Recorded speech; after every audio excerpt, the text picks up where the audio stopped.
അല്ല, ഇത് വളരെ ഗുരുതരമായ ഒരു വിഷയമാണ്. ഇത്രയും സുരക്ഷിതമല്ലേ കണ്ണൂർ ജയിലിന്? ഇത്രയും വലിയ കുറ്റവാളികളെ സൂക്ഷിക്കാനുള്ള ഒരു സംവിധാനവും കണ്ണൂർ ജയിലിനില്ലേ? ഇതിന്റെ ഭാഗമായിട്ടാണ് അവരിപ്പോ പുറത്തു കയറുന്ന ഒരു സാഹചര്യം ഉണ്ടായത്? അത് അങ്ങനെ ഉണ്ടായിട്ടുണ്ടെങ്കിൽ ജയിൽ ഉദ്യോഗസ്ഥന്മാരുടെ സപ്പോർട്ട് ഉണ്ടായിട്ടുണ്ടാകും. അവരുടെ സപ്പോർട്ട് ഇല്ലാതെ നടത്താൻ സാധിക്കില്ല. ഇതുപോലുള്ള ഒരു സംവിധാനങ്ങളുടെ ഭാഗമായിട്ട് വലിയ തോതിലുള്ള സുരക്ഷാ വീഴ്ചയാണ് ഉണ്ടായിരിക്കുന്നത്. അടിയന്തരമായ കർശന നടപടി ഉണ്ടാകണം ഈ കാര്യത്തിൽ. ജയിൽ DGP ഒക്കെ ഇതിനകത്ത് മറുപടി പറഞ്ഞേ മതിയാവുള്ളൂ. എന്താണ് ഇവർ അവിടെ ചെയ്തത് എന്നുള്ളതിനെ സംബന്ധിച്ച്.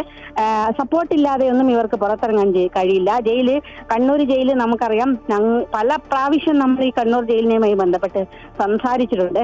അത് പലപ്പോഴും നിയന്ത്രിക്കുന്നത് TP കേസിലെ പ്രതികളാണ് എന്ന് വരെ നമ്മൾ പറഞ്ഞിട്ടുണ്ട്.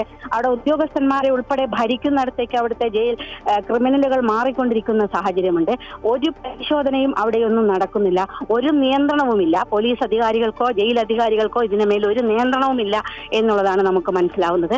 വളരെ ഗുരുതരമായ ഒരു വിഷയമാണ് ഇപ്പോൾ ഉണ്ടായിരിക്കുന്നത്. അടിയന്തരമായ ഇടപെടൽ ഇതിനകത്ത് ആവശ്യമാണ്.